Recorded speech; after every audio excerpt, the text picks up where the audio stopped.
बिहार के बहुत सारे मज़दूर ऐसे हैं जो कि बिहार से बाहर किसी स्टेट में जाकर जो है काम करते हैं अपने रोजी रोटी चलाने के लिए।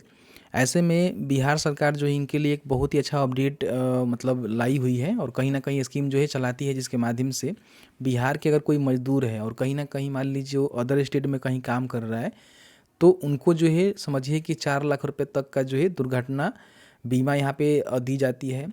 अगर वो अस्थायी पूर्व अपंगता होते हैं तो 1 लाख रुपया मिलता है, और आंशिक अपंगता होते हैं तो उनको जो है 50,000 रुपये तक की यहाँ पे सहायता राशि देती है गवर्नमेंट। अब इसके बारे में जो है बहुत सारे लेबर मजदूरों को पता नहीं होती है, तो इस वीडियो को देखिएगा, समझ में आएगा कि इसका अप्लाई कैसे होता है, किस तरह से बेनिफिट मिलता है, किनको मिलता है, कौन से कंडीशन में मिलता है। इस वीडियो को देखिएगा। वीडियो थोड़ा सा अच्छा लगे तो प्लीज़ वीडियो को लाइक करिएगा, क्योंकि बहुत सारे लोग ऐसे हैं जो कि वीडियोज़ को देख लेते हैं, लाइक शेयर नहीं करते हैं। तो उन सभी से मेरा रिक्वेस्ट रहेगा, वीडियो को लाइक करिए, शेयर करिए। देखिए, मेरे पास एक ऑफिशियल नोटिस है जो कि labour resources and migrate worker welfare department का जो एक्स अकाउंट है ना, वहाँ पे ट्वीट करके जानकारी दी गई है। अब इसमें देखिए बताया गया है कि बिहार राज्य प्रवासी मजदूर दुर्घटना अनुदान योजना चलाई जाती है, जिसके माध्यम से जो भी प्रवासी मजदूर होता है जो कि अपने राज्य से दूसरे किसी राज्य में जाकर जो है जीविकोपार्जन के लिए अपना जो है रोजी रोटी कमाने के लिए काम करता है।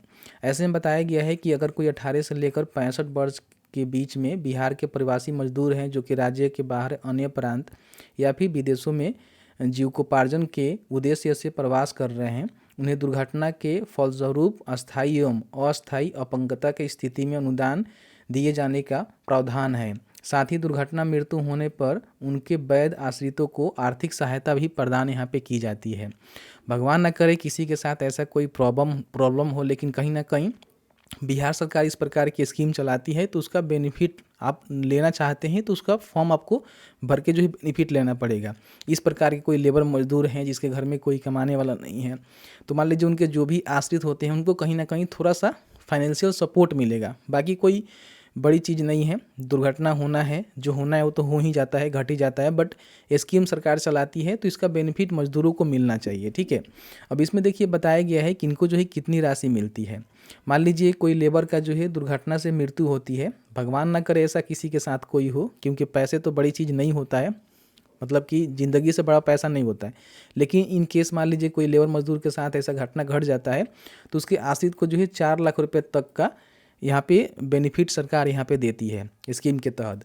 अगर मान लीजिए अस्थाई पूर्ण अपंगता हो जाता है, मान लीजिए कोई हाथ कट गया, किसी प्रकार की कोई पैर टूट गया, कोई अपंगता हो गया, तो समझिए कि उनको जो है 1 लाख रुपया एक बार में मिलेगा। अगर मान लीजिए कोई आंशिक अपंगता होता है, मतलब कि थोड़ा बहुत विकलांग होते हैं, ज़्यादा कोई समस्या उनको नहीं आती है, तो उनको जो है 50,000 रुपये तक का यहाँ पे बेनिफिट सरकार देती है। तो ये बेसिकली जो लेबर मजदूर होते हैं जो प्रवास करते हैं उनको ही इसका बेनिफिट मिलता है। सभी अनुदान की राशि ट्रांसफ़र लाभार्थी के बैंक खाते में किया जाता है। दुर्घटना का जो फलस्वरूप है यहाँ बताया गया है, जैसे कि मान लीजिए रेलवे में सड़क दुर्घटना हो गया, विद्युत दुर्घटना हो गया, सर्पदंश हो गया, अग्नि जलन हो गया, पेड़ या फिर भवन का गिरना हो गया, जंगली जानवर का आक्रमण हो गया, आतंकवादी या फिर आपराधिक आक्रमण हो गया। इस प्रकार के एक्टिविटी से अगर मान लीजिए उनका मृत्यु होता है या फिर वो विकलांग होते हैं, अपंगता होते हैं, तो उनको इसका बेनिफिट यहाँ पे दी जाएगी।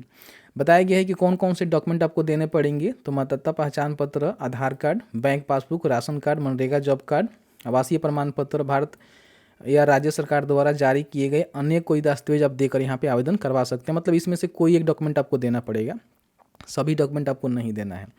बोला गया है कि इसका जो आवेदन प्रक्रिया है ना, 2 तरह से आप कर सकते हैं। आरटीपीएस काउंटर के माध्यम से, जो आरटीपीएस बनाए गए हैं ब्लॉक में रहता है वहाँ से, नहीं तो ऑनलाइन पोर्टल के थ्रू serviceonlineBihar.gov.in के पोर्टल के माध्यम से भी अप्लाई कर सकते हैं। के माध्यम से आवेदन कर सकते हैं। प्रखंड विकास पदाधिकारी से प्राप्त अनुशंसा के आलोक में श्रम अधीक्षक के माध्यम से जिलाधिकारी द्वारा आवेदन स्वीकृत किया जाता है। सभी जिले के श्रम अधीक्षक योजना के प्रभारी पदाधिकारी होते हैं। आवेदन का निपटारा जो है 44 दिनों में किया जाता है, और इसका जो भी बेनिफिट होती है ना, जो भी लाभार्थी होता है, जो भी मृतक होते हैं, उनके जो भी आश्रित होते हैं, उनके पत्नी हो गए, बाल बच्चे होंगे, उनको इसका बेनिफिट मिलता है। अगर मान लीजिए वो किसी प्रकार की अपंगता हुए हैं तो उनके खाते में ही पैसे देखने को मिलेगा। तो इस तरह से यहाँ पे अपडेट निकल के आ रहा है। अगर मान लीजिए कोई भी बिहार के ऐसे लेबर मजदूर हैं जो कि बाहर में काम करते हैं और उनके साथ जो है इस प्रकार की कोई भी समस्या आती है तो अगर आप लोग जानते हैं इस स्कीम के बारे में तो इसका बेनिफिट लेने की जो फॉर्म है ना वो भरवा दीजिएगा, ठीक है। बेचारे को कुछ ना कुछ उसके जो भी आश्रित हैं उनको कुछ पैसा मिल जाएगा। आई होप वीडियो अच्छा लगा है तो वीडियो को लाइक करें, शेयर करें। आपके मन में कोई भी सवाल है इस वीडियो से रिलेटेड हमें ज़रूर बताएं, जहाँ तक हमारी नॉलेज होगी आपके साथ शेयर करने की कोशिश करेंगे।